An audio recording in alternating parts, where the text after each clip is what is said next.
time it was painted. Probably. Yeah, at least the way it looks. Well, I went there with Jimmy last year. He starts kicking, the thing starts. I'm like, ooh, we're gonna have to write that up. Was that the owner that was there behind us? Yeah, but he's the brand new owner. What, after we Pissed came off back, when he he was pissed? Well, he wasn't pissed, I mean, he went with him to finish the inspection, yeah. Sounds like All right, guys. Did you hear the chunks falling down there when they were banging on it? man. So, quick question. So, because we only have 2 hours, usually, so we're gonna do machine gun this class.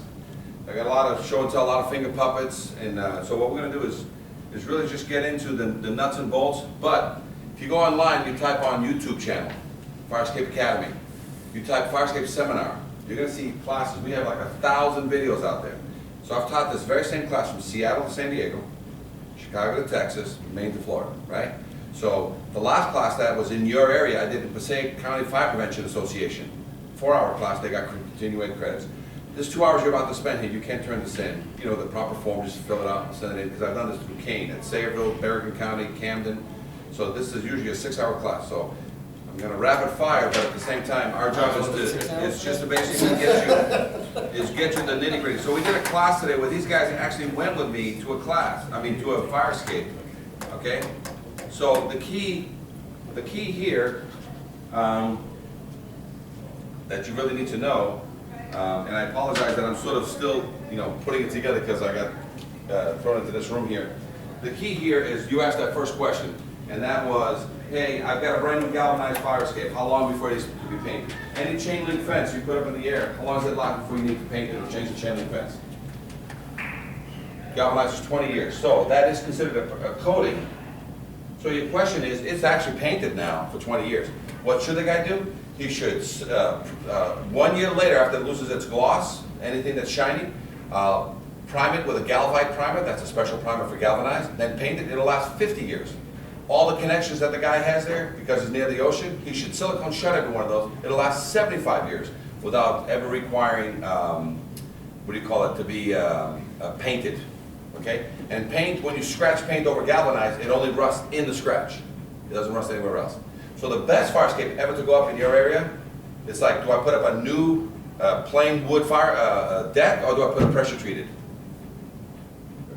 The same thing applies for iron. You never put up iron unless it's galvanized. Can you put up primed and painted steel? Yeah. 5 years, 10 years later, it's already rusting. Why? Because it wasn't treated. So the PT of iron is galvanization. Does that answer your question? Yeah. 25 years from now, okay, so if I'm looking at that fire escape today, I will bring the chief other evidence of strength. And we're going to talk about what other evidence of strength means. There is no load test coming because the thing is only 5 years old. I have proof that it's only 5 years old. Every connection is solidly, it's galvanized, it's solid.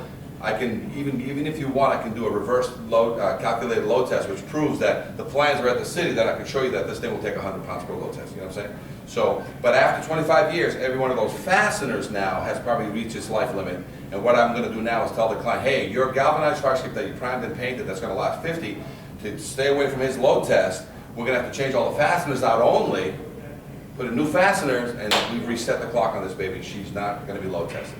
Otherwise, these guys are gonna hit a load test. Should that, How long? The fasteners, how many years? on average, a fastener can last 25 years on average. But 15 to 25 years means with proper maintenance at all times, and people don't properly maintain them. So 15 years from now, if the guy lets the thing go and all of a sudden a truck hit it and whatever, you can order a load test on it, or you can order a load test on it 15 years from now because you're starting to see rusty tears. Because a lot of times in the rusted connection issues, the galvanized doesn't get to every nook and cranny. That's why even after putting it up, we recommend you, it's all about connection encapsulation. The paint job is surface. Surface is never going to kill a fireman, okay? So it's already recording. Let me put on a speaker here. What we're going to be talking about is code, and we're going to help you guys basically understand that you've always had the code, you just didn't know where it was. So now that I'm going to show you where it is, you can say that's it. And nobody can basically bully you around because if you say, listen, I'm going to go talk to the building department, you guys are crazy. The building department is going to back up and say the same thing because it's in their code. Housing, it's in their code. In the health department, it's in their code. OSHA, it's in their code. So all of a sudden, now that you know where all the codes are, and the word is very simple, the authority having jurisdiction shall accept by load test or other evidence of strength. What this class is not about load testing, although I'm going to show you load testing. This class is about other evidence of strength. You want everybody to always come at you with other evidence of strength. They play hardball with you. What do you pull out of your back pocket? Load test. Load test. So that's a big buzzword for today. Every time somebody's, choose the language, dicking you around, say, no problem, thank you very much for this toilet paper that you stamped. I appreciate it. Fill out the confidence test, please. We're going to go into detail about this confidence test. This is an industry standard confidence test. There's yes, no questions in here, not opinions. There's yes, no questions. And you know when lawyers and accountants and design professionals put their seal and stamp to something that says yes, no, what's it mean? Truth or dare, truth or fact. Did you do all these things? You say this is what you were looking for. You were looking for some checklist item that basically somebody putting their name to it basically guarantees a fireman's life. Because what we want in here is not insurance, we want assurance. And assurance comes when you load test something. You guys got a fire escape trucks that's a mobile fire escape unit that shows up at a fire escape. Guess what happens? It's a mobile fire escape. And if all of a sudden something happens on that building and it kind of leans onto your truck with ladder, what happens to that truck? Out of service until you do what to it? Load test it. Any of your ladders that you stick up on windows and stuff, you do things. Something, a tree limb comes on and just kind of bangs up against it and knocks it to the ground. What happens? Is that going to the next fire? Gets load tested. So you have a permanent fire escape and you bring fire escapes to a fire, and all of a sudden you walk into it, and there's two things. If the fire escape is out of service, it has two other issues that we need to get beyond. Life safety, or what's the other big buzzword today, guys? Dangerous building. Because life safety has been such a phrase overused that now life safety could be a hangnail, you know what I'm saying? So right now, you're dealing with a dangerous building that has life safety concerns. What are they? Oh, that's what we're going to talk in detail. But right now, that building that we were at has what? It's a dangerous building. Why? Who's the first that's going to get hurt on it? Tenants evacuated, because you guys ain't going to show up for 10 minutes. So them trying to get out, so the platforms were leaning and stuff, and the one in the back was rotted. The piece on the top was all rotted. So there's life safety concerns. So that building has to be dealt with immediately to basically make the place safe. And we'll talk about the various options to make it safe. Not to empty the building, not to throw people into hotel rooms for $100 a night or whatever. We have to come up with answers, because as you take on a new stance, you're going to piss off a lot of people. So you need to have some sort of way that you limit your liability, because the law says you're supposed to do this. So you basically, we'll talk about what everybody's doing, not what I want you to do, what everybody else all over the country, from the West Coast to the East Coast, because it's not just your problem, this is everybody's problem, okay? So the only reason I'm in it, I didn't choose this career. My dad's in the iron business still today, so I got hijacked when I was 12. So now, here's what I have. I have a master's degree in reverse stupidity. That means I know all the wrong ways to get there. You understand? So if you want to know how to cheat on a fire escape, I know every cheat, from scraping and painting, caulking. But so because of all that knowledge, I basically founded the National Fire Escape Association, put it all there. This is being videotaped, so not just you guys, but the guy that skipped class today, because he knew it was a class today. He knew very well it was a class today. He skipped, so it's getting recorded. And what's that? You're going to use this for your training in the future, and then you're going to watch other classes. So let's rock and roll forward. Got to make sure everything is. And I appreciate the chief just basically. This just winged up. We were just having a conversation. So this class, he said, hey, listen, we normally meet on Tuesdays. I said, today's Tuesday. So and this is the way that it actually happens. So I'm actually tomorrow. I actually fly to Utah, Salt Lake. Same thing, and the chief is Martha Ellis, and I'm doing an inspection on a 9-story building. So I called her the same way. I said, hey, I'm going to be there. If you can gather people, I will teach you a class. So I have a class tomorrow on Thursday morning at 8 o'clock. Then I'm on a red eye out of Salt Lake back here, because I have some inspections up in Newark. Okay? So this is we have offices in Boston, offices in LA, and offices in Jersey City. This is a national problem, and so we see a huge opportunity. But the biggest issue right now is, like you said, Chief, I need to know what to do. I can't just be writing violations. I need to know what to do on the back end, and I got to make it even Steven for everybody. So every design professional that comes in here saying, "Oh, this guy made up these crazy rules," no, this rules for everybody. Every vendor that wants to fix in your city, the rules are the same for everybody. And everybody who wants to paint, the rules are the same for everybody. Right? Because there's plenty of work there, guys. As soon as you give me 2 fire escapes, what happens? I'm done. If you give me 20, what, you know, now other people are gonna be fed, you know what I'm saying? There's plenty of work for everybody, so this is not really, so let's talk about,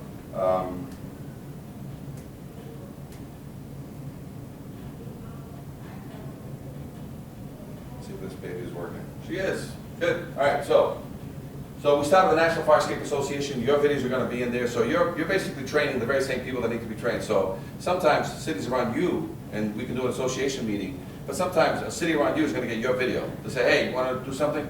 Because a lot of times this used to be 16 guys, now it's 6. Budget cuts, budget this, budget that, it's 6 guys doing the work of 16. So we need to show you where the code is gonna help you. Because the first ones we're gonna teach is fire escape guys, fire prevention. Then we're going to reach out to building department, health department, housing, and health, okay? And building department. Why? Because the code says there's certain things that they can do to bring you back leads. You're not going to change their workload. You're not going to, you know, make them go look for stuff. This is stuff they're going to trip over, and every time they trip over it, they're like, hey, I got enough work. And they just throw it in that little pile that goes back to you guys. That's all they're going to do. They're going to pick up these things, just hand it back to you. You guys are going to take it. The International Fire Code of 2012 says you're going to take care of it anyway. So by the time the International Fire Code of 2012 comes here, every building in the U.S. now needs a 5-year ruled inspection. And the report goes back to who? Got it? So when are you going to do 2012? Who knows? They had the you know, the IFC, the ICC was here a month ago or so. I was at the meeting, and it's funny that they held it here. Yet you know. And I actually did a roundtable class there, but you know, it all depends on, you know, how you get the word. Grassroots. So this word is not coming from the top down, this is actually from the bottom up. So you 6 guys are gonna change the culture if all of you agree to what's coming up. So why fire escapes? Okay, sometimes when people fall on fire escapes, they say, oh, you shouldn't be on fire escapes, you shouldn't be doing anything on fire escapes because fire escapes are not meant to carry people, and that's why all these people got hurt or killed. Wrong. This fire escape is built to 100 pounds per square foot. You have nothing else in your building that's built to 100 pounds per square foot. Your apartments, your buildings, your floors, nothing's built to 100 pounds. What that means, see what these guys are all partying right now? That's a 5 by 5. 5 times 5 is 25. Times 100 is 2,500 pounds. Got it? If I took those guys, this is a very old picture, but if I took 10 of your guys, fully uniformed with tanks and everything, 300 pounds, 10 guys equal 3,000 pounds. Right? My problem is I can't put 10 of your guys inside a 5 by 5.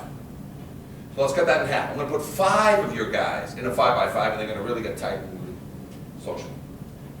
So I can get 5 guys, I think, in that 5 by 5. Well, 5 times 300 is only 1,500. I still got another 1,000 pounds to go. So they can drop an elephant on those guys, and that's when it's going to collapse. And even then, it's going to rip from the building. So fire escapes are made to never collapse because you can't get enough people.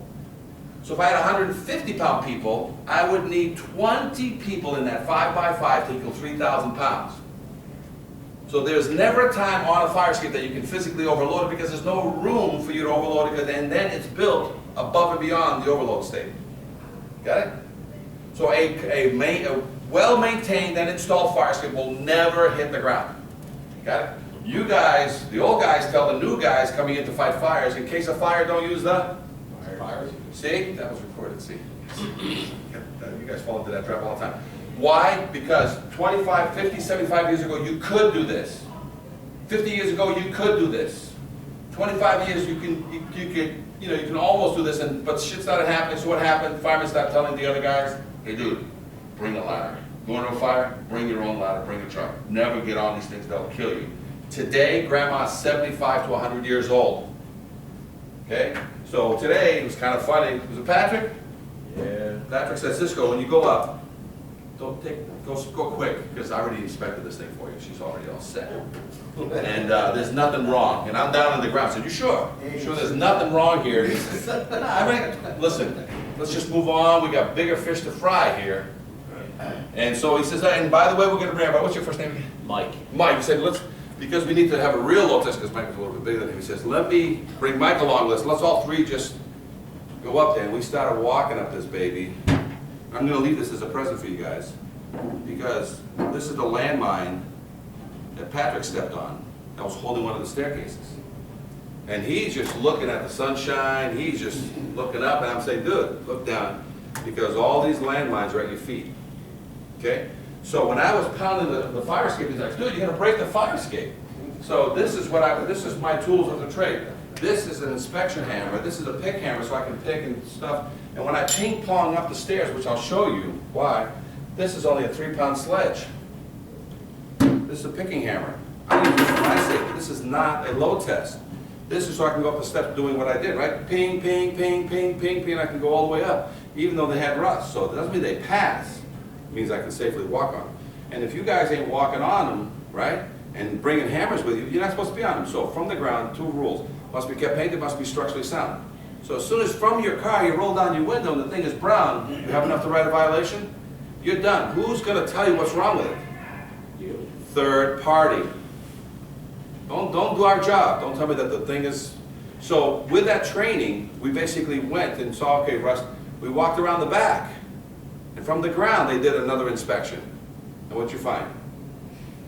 Same thing. First thing that he wrote a violation on was it was rusty. It has not been maintained, which is your code. If you don't maintain things, it's a code violation. It's not even a fire escape code violation. You're not maintaining it, it's already a violation, whether it's wood or steel. Then you said, we started looking up, and what did we see? Rust, dipping, bent brackets, which now turned it not into a simple problem. It became a life safety, or what's the new buzzword, which gets a lot more attention? Dangerous building with life safety issues. What are they? Well, pictures will describe. Bent brackets, the supports were falling, things were pulling away from the building, and then further investigation when you guys left, the whole upper bracket is all rotted out. So that upper stair platform was ready to drop the whole staircase. AC units, bicycles so obstruction, so that's not fire safety, that's obstruction of a fire lane or fire code. So all these things were right there. So I was doing my hammer test going up, and we had huge rust, and I'm going to show you today in today's class, the quickness of today's class is to show you that fire escapes rust from the inside out, not from the outside in. And a 1/4 inch of rust takes 25 years to grow. And that what you guys are going to find out from today's class is that while that 1/4 inch is growing 25, guess what's happening to the paint job that's supposed to be done every 5 to 7 years? It's not. So that's why as the rust grows, it eats the rest of the paint. So you get to a fire escape that doesn't have one speck of paint on it, how long has it been ignored? Minimally? 25 years. That's a violation. We talked about the square head bolts, right? And what did you find on square head bolts? What's that an indication? Has it ever been maintained if it has all its original hardware? Never been maintained. So, and then we walked into an alley, and there was a nice new fire escape that had nothing to do with this client, and what was wrong with it? Bent ladder, because a truck hit it, and it's bent. You looked up the cement, no cement in the connections. No treasure falling though, right? But it still we had another dangerous building with life safety issues. You go outside here to your front, and you start heading down. There's a fire escape ladder that's smashed 1 or 2 doors down from the fire station. You know, the ladder's down, and the ladder is just bent left when you and I were driving. It's literally a stone's throw from here. So we're going to make it so that in all your day-to-day operations, you're going to be able just to see and sort of pick. You might have to slow down how many violations you bring, because a lot of it is going to be very evident in what we're going to be teaching today. So with that hammer, can I break a good tread if I have that hammer? No. I recommend highly that you guys, you don't need to, because everything we saw on that other fire escape, you see from the ground floor, did you really care about the other ones? Because the first one tells you all the rest of the floor, so you don't need to know all the floors. But a dangling tread, 3 stories up, you'll see it. Okay? But a lot of times these zoom binoculars, or just standard binoculars, you just get in there and you can sort of get in there. As soon as you see rust in a connection, that means you have a suspect fire escape. I normally finger paint when the clients pay for it. We call it finger painting it for dummies. We yellow mark all the violations, we red all the emergency violations, and we white all the cement or the connections into the building if they need repair. So what's that mean? That means any vendor going there does need to see a big set of blueprints, right? Finger painted for dummy. Can the owner paint it with the lead paint on it? No, whoever's gonna get it has to have a renovator's license, that's all. In order to handle lead paint, which is a standard thing everybody has now as a contractor, everybody goes and gets that renovator's license. Can you weld on lead? So guess what you can never do anymore on fire escapes? So not only were you not getting your welding permits anyway, guess what now you can do every time you're driving by, somebody's got it lighting up a welding rod on a fire escape. What do you do? Stop them, say, hey, I'll go get a welding permit. You say, you can't, this is a bolted fire escape. You're supposed to be changing bolts here, not welding rust into position. Okay, guys? Here's the 4 codes. The International Fire Code, this is exactly what it says. Testing and certification, all exterior fire escape systems. All exterior fire escape systems shall be examined. All exterior, does that mean wood and steel? Does that mean back porches? Does that mean back decks? So all, the other code, the International Building Code, which I like better, all exterior steel and wooden stairs. But your fire code, your International Fire Code, which you're not gonna adopt for 10 more years, let's say. But this is what it says. Shall be examined or tested and or certified for structural adequacy and safety every 5 years, and a report submitted to fire official. Which means that you guys can reference that every time somebody says, well, you know, where's the code? So, well, there's the international code now, because we don't have a 5-year rule here in the state. You have the 5-year green card rule, and you know who's supposed to be picking up these fire escape certifications? The state is supposed to be telling you, and in case the state forgets to ask for certification, what do you guys ask for during the green card reinspection? Load test. Say, hey, you guys, hey, Mr. State guy, you forgot. It's 5 years. Oh, but it's not, we don't have to load test these fire escapes every 5 years. Oh, I know, but see the new code, the 2012, which we're not gonna adopt, but we're kind of following that model. Or to basically sidestep all this craziness, you go to the state council, the city council, and do what? Make it an ordinance that does what? That follows the rule that says what? That's gonna get you what you're gonna need? Okay, as I told you, chief, we're not gonna reinvent the wheel. It already exists, you're just gonna copy it. State of California, state of Oregon, state of Washington, cities in Massachusetts, throughout. If they already have something that somebody already built, you wanna reinvent the wheel or copy and paste? Copy and paste. So, here's, let me finish up with the codes, and then I'll tell you what's in this book that we're gonna use. And make your city a model city to basically use it as a pilot program. How many years, chief? 3 to 5 years. How long to get this thing going? How do you start? Out of the box running fast or sneaky and slow? One step at a time. One step at a time. And you gotta lean into the wind. Why? In case you fall. You fall forward. Never walk defensively, because you will lose traction. And then believe me, you're gonna get a lot of blowback on this, not just from your winter storms that come down. All right, so that code is there. International Fire Code, yours, your code, 1028.6. Write this down. This is what you guys are gonna write all your violations on. 1028.6 states, testing and certification. Any fire escape system found to be in a state of deterioration or unsafe shall be repaired immediately. Guys, 7 Florida, shall be repaired immediately. Means what? Does he have 30, 60, 90 days? Or does he have so much time to do the immediate emergency repairs and then schedule 30, 60, 90 days with you to fix his fire escape? He's got an unsafe structure, right? He's got a dangerous building, so that can be done immediately. It's called emergency repairs. Shore it up, right? And then how long does he have to repair the rest of the structure? You choose, 30, 60, or 90 days, okay? So a lot of times what you guys give them is 30 days with additional extensions if needed. Otherwise, I need the immediate work, I need you to secure the structure immediately. I'll give you 24 to 48 hours. And after that, if I don't see a good response from you, what I'll do is I'm gonna post a fire watch there, 24 hours until this matter gets resolved, to help me make sure that nothing stupid's gonna happen in this building. You can also order, and this is another thing you gotta write down, scaffolding. In some cases it can help, and sometimes it can't, there's no room, but you can just order a professional scaffolding company to put up for $1,000, $500, $2,500. I don't know what the number's gonna be for everyone, but it's run monthly. They'll scaffold, and basically you mothball the fire escape, and they'll scaffold up to the windows or whatever needs to be done with legal staircases that are either 24 or 36, usually 36, 7-Eleven rise and run, plenty of rails, protection everywhere. So, do you have to empty the building? Can you order scaffolding? All right. Can you order a mix of the two? Can you order, fire watch and some scaffolding and, but can they immediately use a welding guy or an ornamental guy to go that? And the welding guy, no welding, meaning he's going to go and change bolts and secure it with bolting. Can a local welder, iron worker get on that within 24 to 48 hours? Got it? Now, for the long term, he has to ask you in writing, or he has to ask you in verbally, but you're always good to put it in writing. You have 30 days to basically hire vendors and get this thing under control. And do you want engineer oversight or not? So you need to hire a design professional or others acceptable to the building official. That's what it states on all the codes. And I'll show you that in a second. Yes? Cisco, major, like, major work, like on that one, it has to be done. Yeah. Does that require a building permit, Very good question. or is that just maintenance? Exactly. Do you need a permit to paint anything? Do I need a permit to maintain anything? If I alter or change a structure, do I need a permit? Yeah. So it's between you and the city official, whether or not you want a permit at that time, or sometimes you're satisfied that the oversight of the design professional is your permit.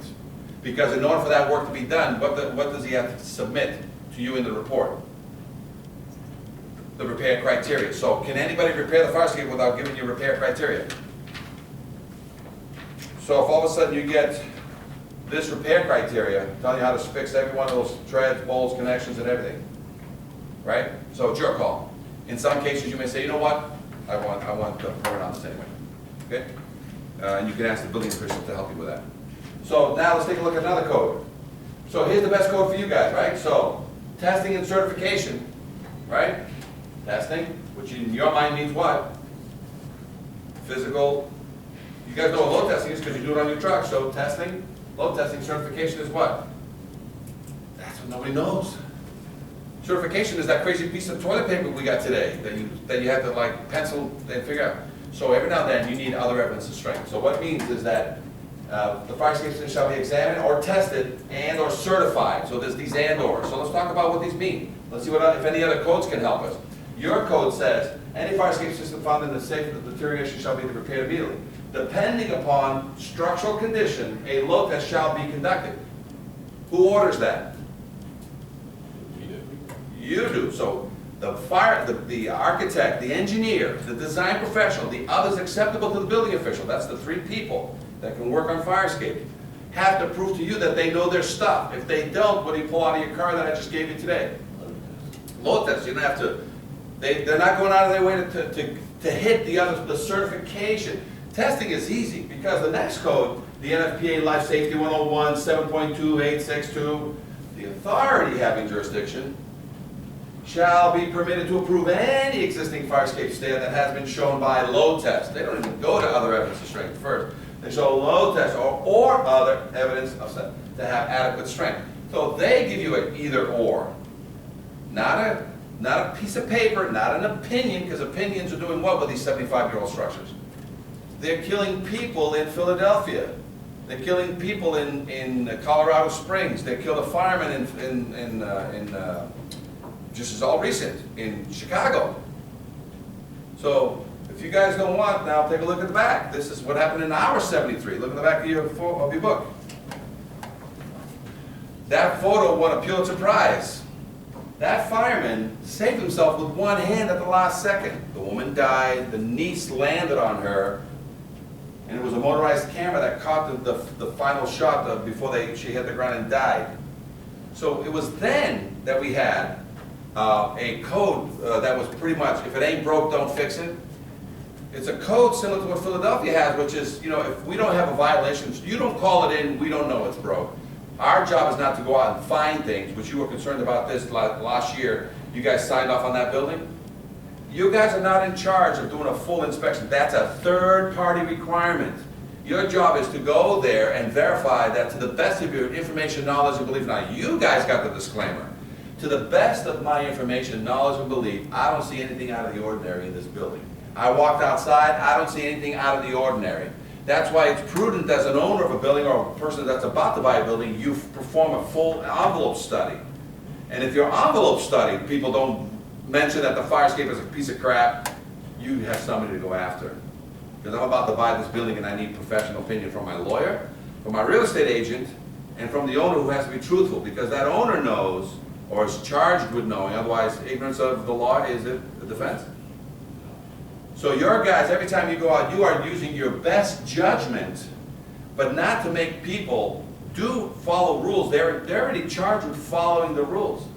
You can walk by a broken anything, alarm, and that could cause somebody's death a day later. You're not charged with knowing that it wasn't working because you're too busy. You know, you got 15 minutes per building. They're charged with doing maintenance and routine corrective actions in their building during that process. Got it? So, another code. And by the way, so depending upon the structural condition, the load test shall be ordered. That's 1028.6. NFPA says the authority having jurisdiction shall accept by load test or other evidence of strength. That's there. International Building Code, testing, certification, all exterior fire escape systems shall be examined or tested and certified. Isn't that the same thing as International Fire Code? It's the same code, and the 5-year rule finally came in. So, it's perfect timing. I don't care when you get the International Fire Code here. It's already out there. It's coming your way. So you can already start using it as a reference. So if all of a sudden you don't have it here and you're waiting for the state to kick up, forget the state. Go to your board, say, hey, here's what we need for every building. This is what Seattle did. Seattle made it so that now let's take a look at this, some of the great things that are out there. Seattle went, not the state of Washington, and said, I want a tag on every fire escape. So let me tell you what we're gonna give you guys here that we can work together as a pilot program. This is departmental procedures and guidelines. You guys have departmental procedures and guidelines for everything you do, from sprinklers to pump engines and stuff like that. So what we did is we have a non-specific, generic, here's what you do if you're gonna inspect buildings in my state, in my city. Here's what you're gonna do if you're repairing fire escapes in my city. And here's what you're gonna do if you're gonna paint fire escapes. So a state inspector helped me put this together. And what do we have? A non-specific. So we can send you this in PDF or Word. You can eliminate anything you want or copy and paste any of this into your own documentation. Got it? We're going to talk today about life safety and OSHA.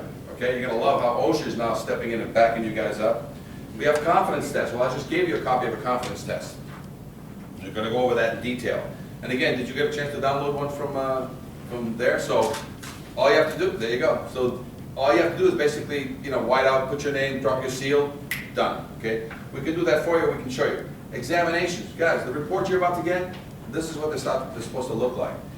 Reports are supposed to be photographic and, if possible, video. Have your engineers and architects say, please, give me a confidence test. When you pass or fail, I want a confidence test with every examination. I would like photos to accompany the documentation. And if possible, guys, we're not forcing you yet, I would like a video of what you found there. So and just in layman's terms, for me and for the owner, can you tell me what's wrong? Right? These documents that are here, guys, this is what, every state has this. This is a design professional, anything over 35,000 cubic, you're supposed to have a construction control document. This is a beginning, this is a preliminary and a final. So we just need to find your documents and make what's called construction control documents that says whether I'm changing a light bulb or I'm fixing a fire escape. A lot of commercial buildings over 35,000 cubic need to have a design professional attached at the beginning of the process. Got it? This right here is repair guidelines. How to change a bolt, take out the rust, can't weld it. It's all right there. So whoever's going to tell you how they're going to fix that fire escape needs to have repair guidelines. Otherwise, you may force a building permit upon them. This is a state generic disclaimer certificate. Wouldn't I just normally get a building permit? Again, you can make building permits for anything you wish, but right now, painting needs no permit, maintenance needs no permit. If you alter the structure, it needs a building permit. You can just say, I don't care. If you're changing all the bolts, I want a building permit. And that's your departmental procedures and guidelines, okay? So you choose whether or not there's a permit coming. See this document, this is a state-specific document from Massachusetts. You see this is what's called a disclaimer letter. We've taken these letters and we further disclaim to our clients, we have a liability disclaimer whenever some cities say, no, this is all I want. I don't want these people to go through that silly whatever, you're gonna make them, nope, I want toilet paper. I said, okay. And it says right in the middle, to the best of my information, knowledge, and belief, these egress components are in conformity with provisions of the Mass State Building Code and certify their structural adequacy and safety. This was a great document 50 years ago. This was a very useless document 75 years ago because the things were all brand new. 25 years ago, these opinions started, we call this an opinion affidavit. Today, I'll sign one of these for certain cities. But my disclaimer letter, you know what it says? It says, if I change the bolt on your fire escape and that bolt fails, you can sue me. If the other 50, 75, 100-year-old bolts fail or rivets, you are going to defend me in court. and you need to sign that document before I'll sign this. So it's called a disclaimer waiver of liability, saying, I'll guarantee any new repairs, but everything I gave you an opinion on, the liability is back to you. Oh, by the way, the liability is also back to the city official who received this opinion affidavit, because I want you guys to share, and in case somebody gets killed on that, I want everybody to know I only offered you an opinion on it. I never load tested it or did any destructive testing of any kind. So nothing. No, I just want to expand upon that disclaimer. What basically all you're doing is, you were. Looks good, it's not on the ground. What you're getting now anyway. It's called the fly-by, drive-by, you know? Yes?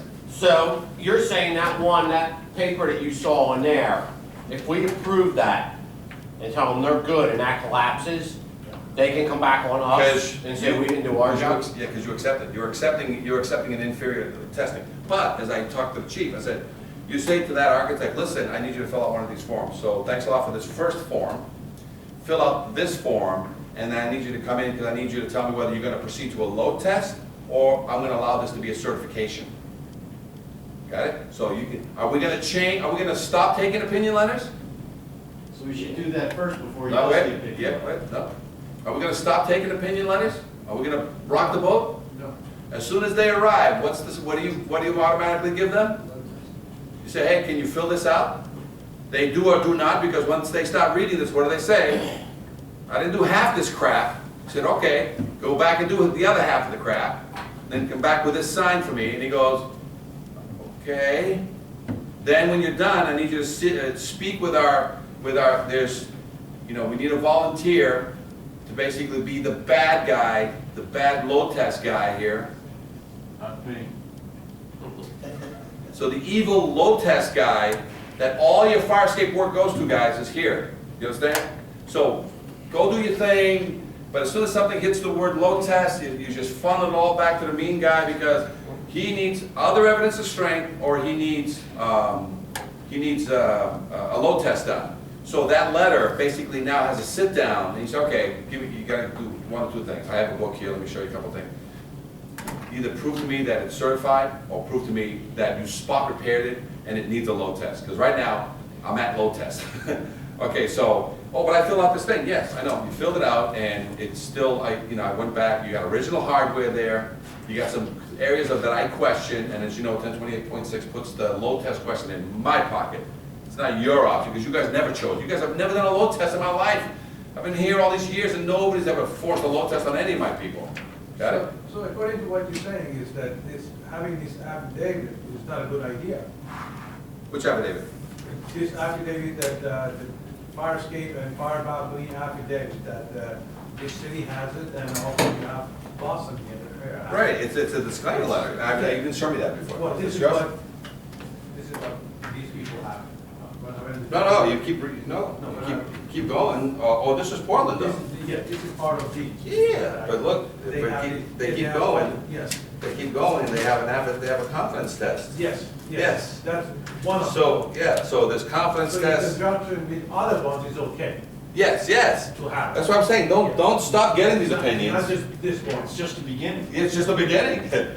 You tell the architect or the engineer, you don't know what's really involved here, sir. Thank you for this opinion, I appreciate that. Fill out one of these, and then I need to sit down with you for you to tell me not to load test this thing. He's like, what are you talking about? I'm at load test right now. David gets the ball. Talk me out of load test. And he says, okay, we changed all the fasteners, we reconnected everything back into the building, we silicone shut all the connections, da da da. I said, dude, you've hit certification. I'm good. Fill out this thing, stamp it, close the file. I'll check you just certified it. The next guy walks in, okay, I only changed the treads, I only changed some of the railings. Okay, so you spot repaired it. I'm still at load test. But you know what? You may be able to get a partial load test. Did you do all the staircases, including the top and the bottom stringer clips? Yeah. Okay, you don't have to load test the staircase. What else did you do? Did you do any of the platforms and change the rivets or the things on those? No. We're going to load test the platform. You change all the railings, all the rivets on the railings? Yeah, that I did. Okay, so no, we don't need a load test on the rails. So on this fire escape, it's a partial load test, only on the platforms. See, what day is going to be loaded? I don't know when this load test on the report. I guess there's a collapse. Because you know what it looks like when it passes, right? What's it look like when it fails? Now, can we have the city engineer sign off on them too? when we do Engineers it? never sign off. It's a third-party sign-off. So you can go back and fix the platform. And then then done. Certified. Then we're certified. For how many years? No. If you, for 15 to 25, as long as he keeps it maintained, and why is that?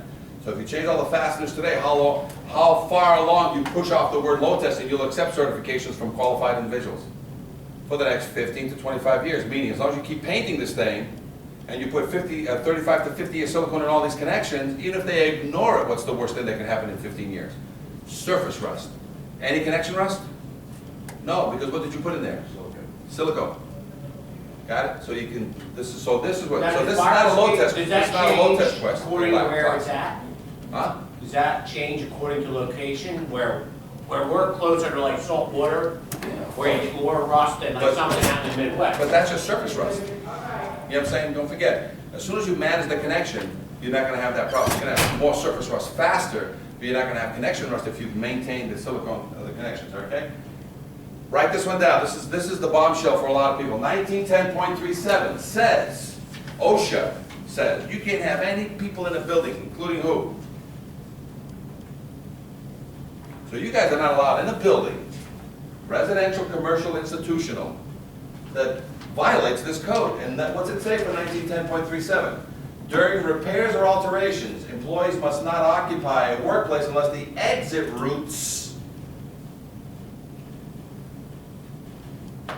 by this subpart are available and the existing fire protection systems are maintained or are until alternate fire protection is finished that furnished that provide an equivalent level of safety. So I got a 6-story commercial building down the street, and I'm gonna knock out the sprinkler system. You gonna let me renovate and keep the sprinkler system offline for, I don't know, 3 to 6 months? So if I start screwing around with the fire protection system, I better have a plan with you. I can shut down certain parts of it, and then I have to retest immediately, because you guys are heavily on that stuff, right? And a lot of fires start during alterations and repairs, right? But what this says is that I must not occupy a workplace. So if I'm demoing the building, and the building has an interior stair and an exterior fire escape, and I'm about to start working on this building, or I'm currently working in this building, what's OSHA say about that contractor that has employees, about the owner who has a business in the place that has employees? What's OSHA say? Can they occupy that building? So if all of a sudden you get there and the fire escape is certified, the guy is demoing the first floor, everybody's occupying the remaining floors, can they occupy? Because you have 2 means of egress, all exit routes. Sprinkler systems are working, can I take my alarms offline? Can I take my smokes offline while I'm repairing?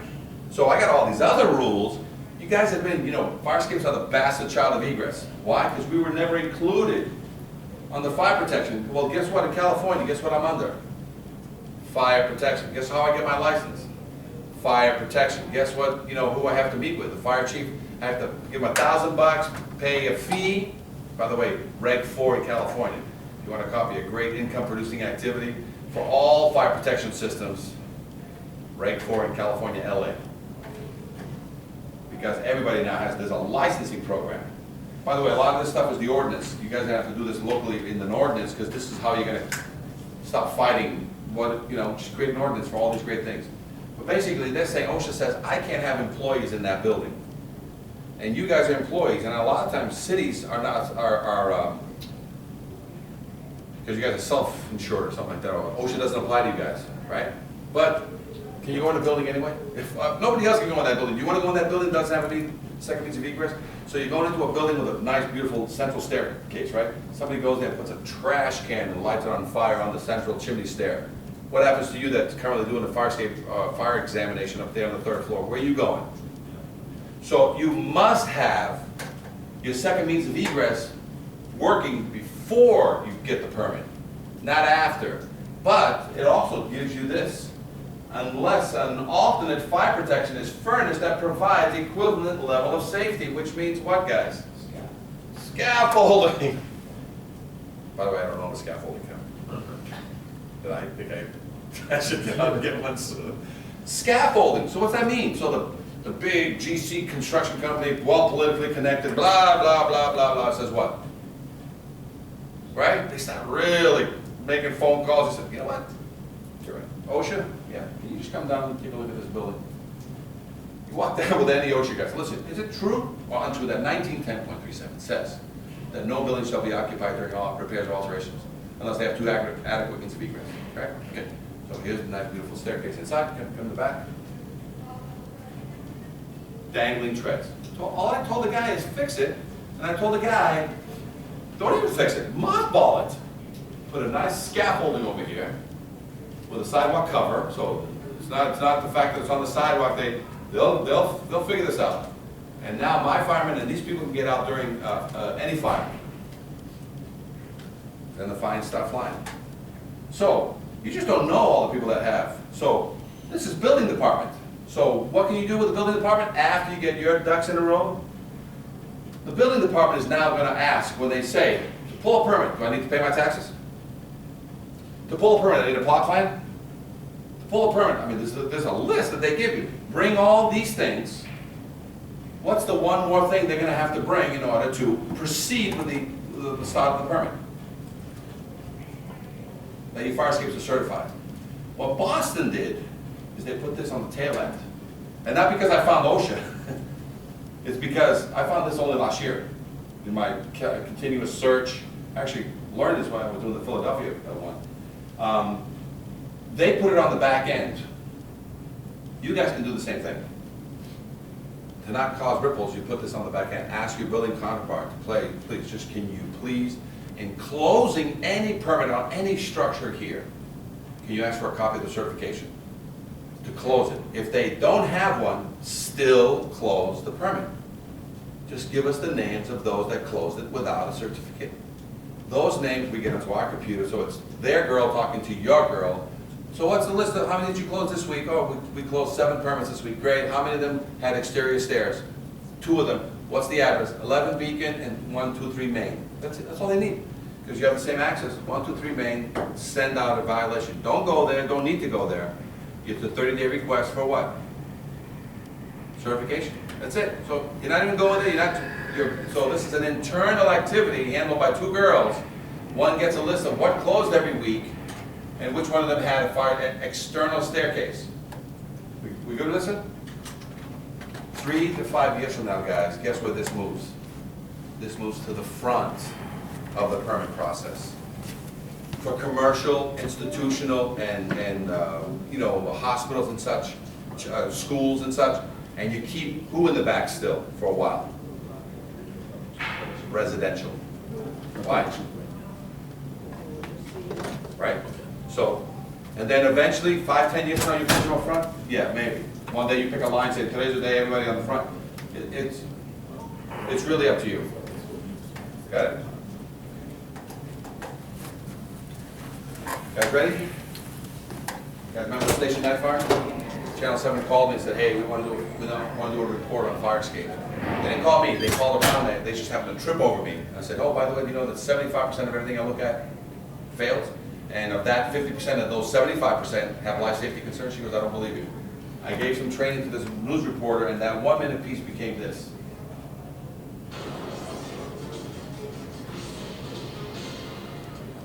The smoke, the flames, and the frightened faces, all in a firefighter's line of duty. But Chief William Hitchcock remembers the night it wasn't the fire that almost stopped him, but the fire escape that broke underneath him. And our investigation found across Massachusetts more unsafe fire escapes, rusty, deteriorating, crumbling, broken. And what state officials didn't know, the system they set up to keep fire escapes safe is also falling apart.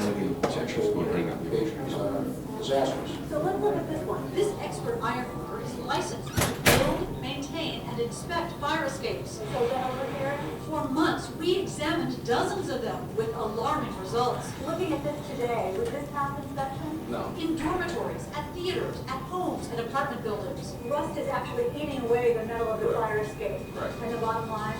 It'll get weak and then eventually it'll fall. This one has rotted connections. This one missing bolts, twisted metal. Would the stairs come down? No, never been done. This one a broken tread. So how dangerous is it for the people inside this building? This fire escape is definitely gonna put somebody either in the hospital or somebody in a cemetery. Fire escapes are so critical.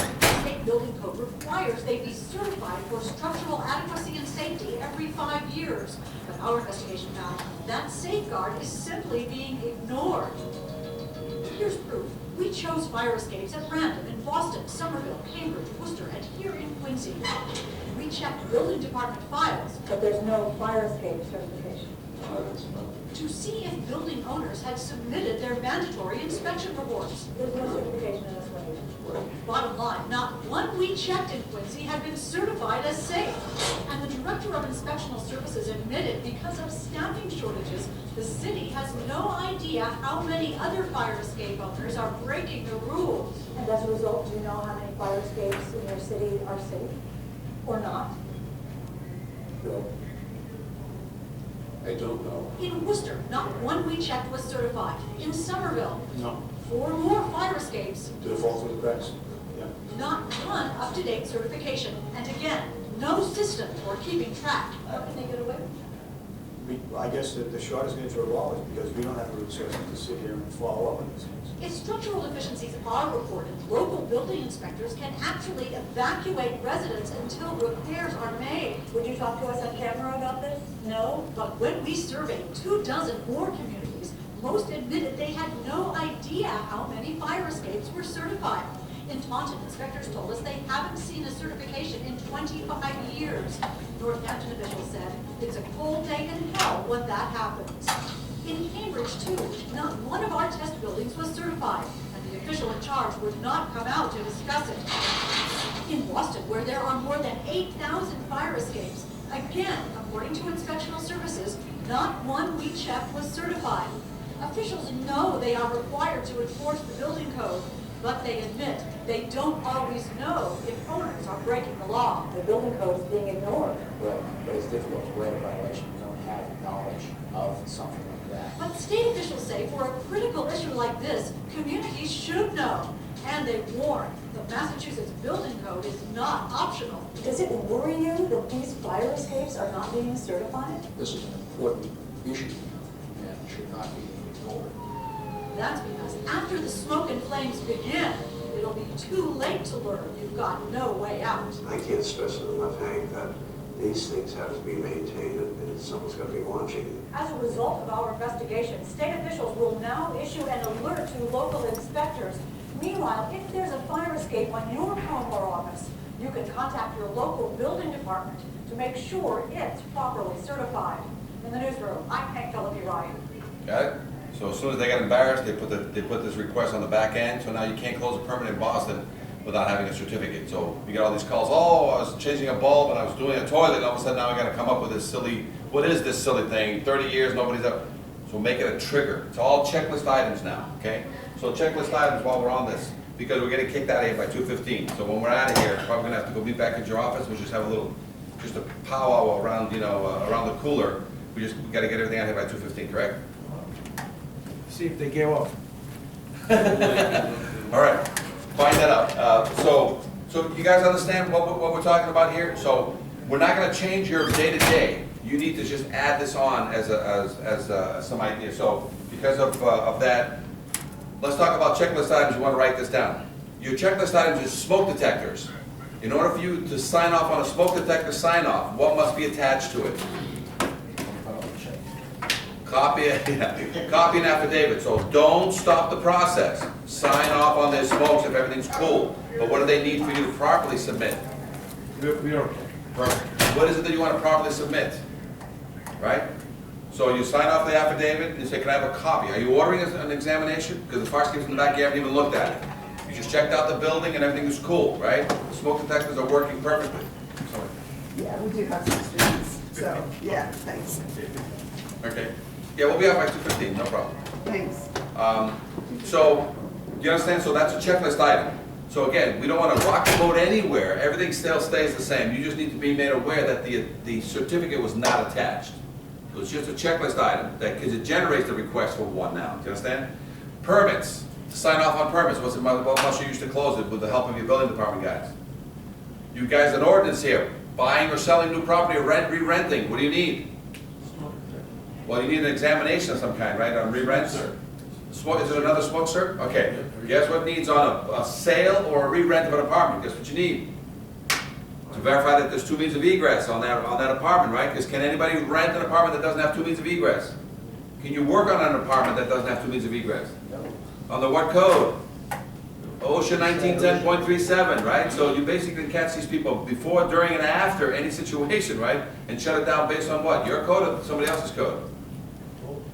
Both, right? And whenever you have power. So how about the sprinkler certificates? When the sprinkler does a sprinkler alarm every year, what's he need to attach to it? Not yet, but coming soon. What's he need to attach? Because when the sprinklers go off, where do I run to?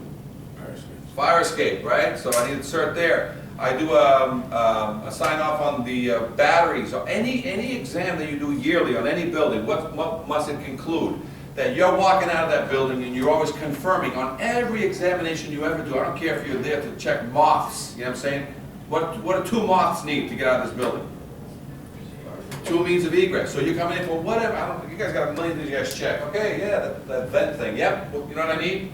Question, if you're inspecting the properties every 5 years, and you're requiring that certificate of fire escape, The green card, then you're okay, then, they're not doing it. Nobody's doing it. but if you are, Ordinance, you set the ordinance up. I'm telling you that whatever you have in your fire department, the last thing you do when you walk out of there, you must confirm on your checklist item that there's two means of egress. That's all you're doing. I don't care what they're signing up for. You know, they're signing up for a dance and you're like, okay, yep, I'm about to sign off this permit to dance here tonight. Okay, just need a copy of your certification. What the hell is that? That there's two means of egress here, because the people need to self-evacuate and get out of here so we can come and fight this fire. Otherwise, it's not a fire. We're not fighting a fire. It's a what do you call it? It's a rescue mission. So here, you know, you're gonna have your horses here dancing all over the place. Great. You know what I need so I can issue this permit for this party that you're throwing here. What do I need, guys? Certification. See how quickly this is going to trigger a lot of activity back to you? So don't go looking for this stuff. It's already existing. You just need to add something. So your rule is that all structures that have two means of egress to be rented, sold, used, repaired.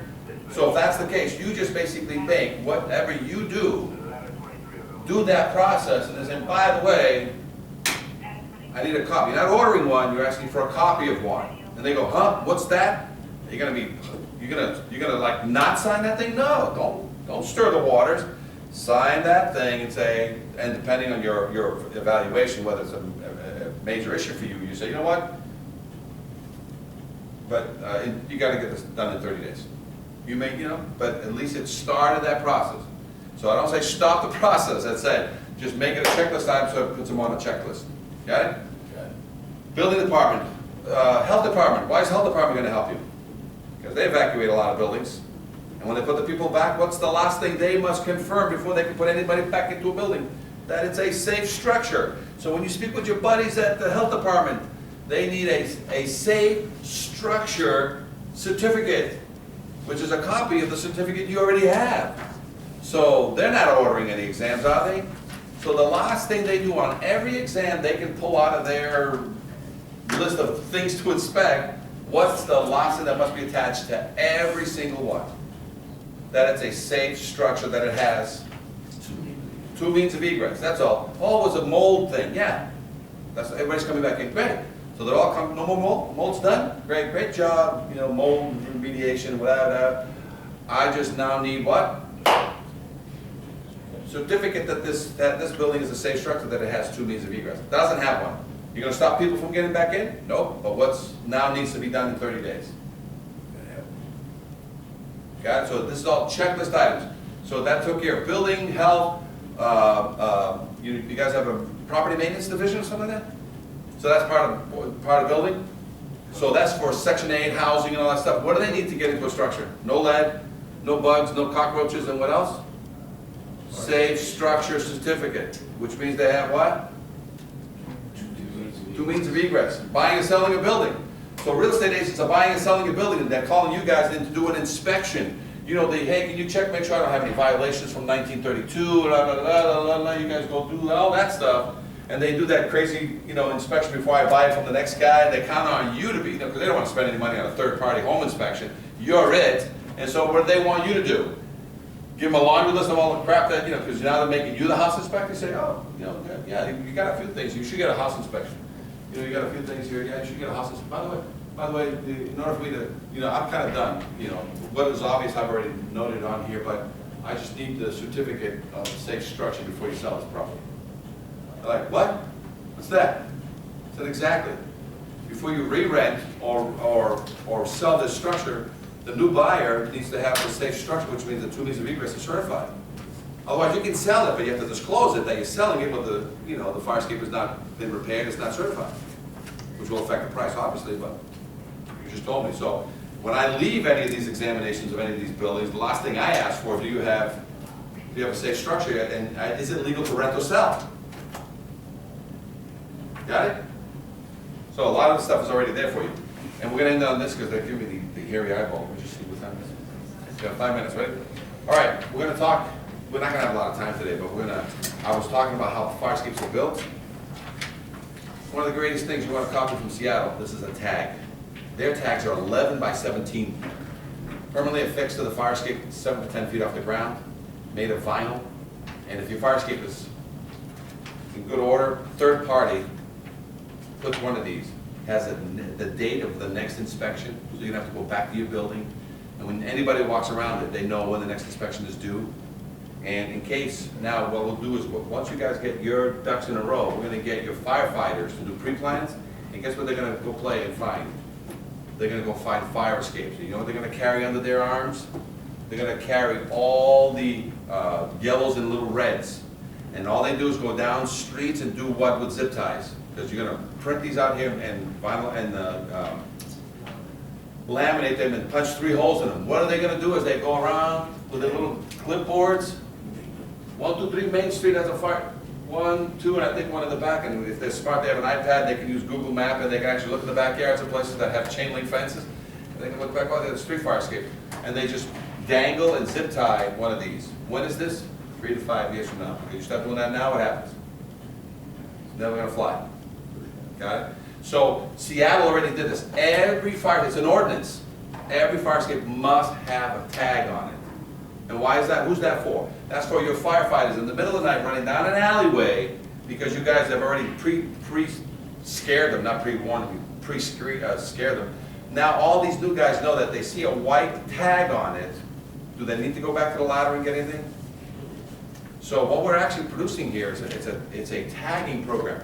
You guys got to go backwards and see what you did in history. Did you guys do a fire hydrant tagging program to go find out which ones were broken, which ones were good? Did you guys create something and every fire hydrant had to be identified and there had to be like a line in the sand at what condition it's in, can we use it or not? Did you guys do one of those?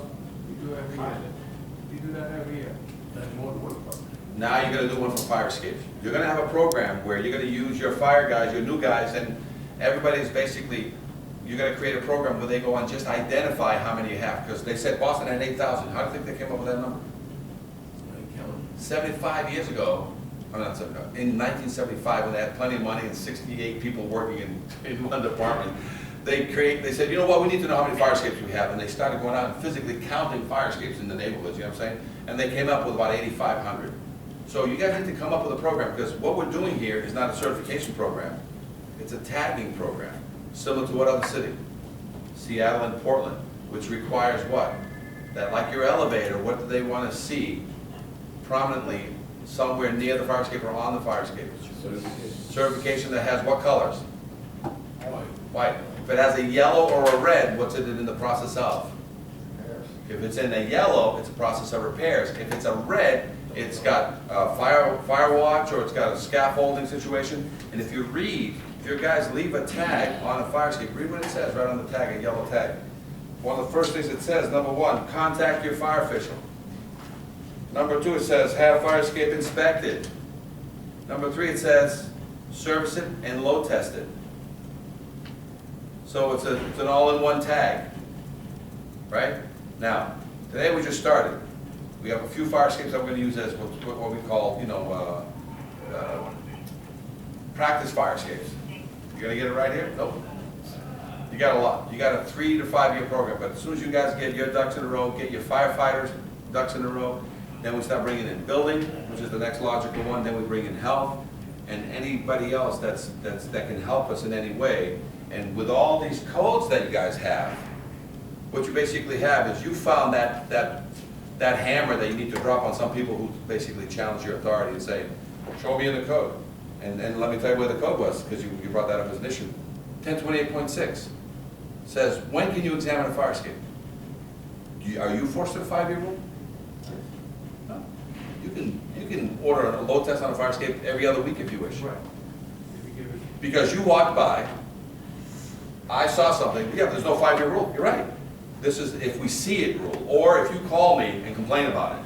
Since you don't call me about your own fire escapes, what I have here is a fire escape that I've noticed during our other inspection that we don't have a certified fire escape. So if you don't have 2 means of egress, remember? You have another problem. OSHA finds out that you have a fire escape here that's not certified. OSHA doesn't let any of this building be occupied by all these employees in here. And by the way, I can't walk in this building and examine anything further because OSHA doesn't let anyone into a building that doesn't have 2 means of egress.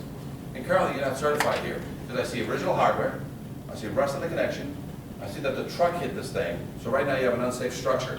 And depending on the structural condition, the load test may be ordered. Let me order one right now. And by the way, they can't load test because it's suspect, yes. And we're ending it on his question, yes.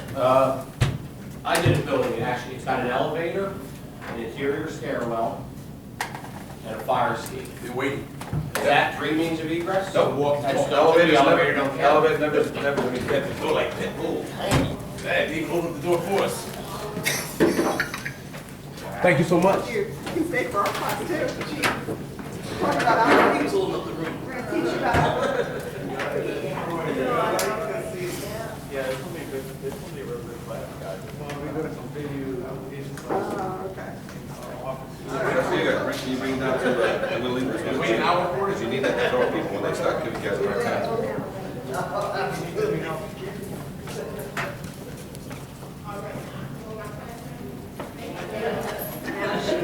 Now she's getting Can you need any help moving stuff? I think I will, if I just have one guy, I'll be. Hi, Tony, how you doing? And, you wanna just take my camera down? Okay.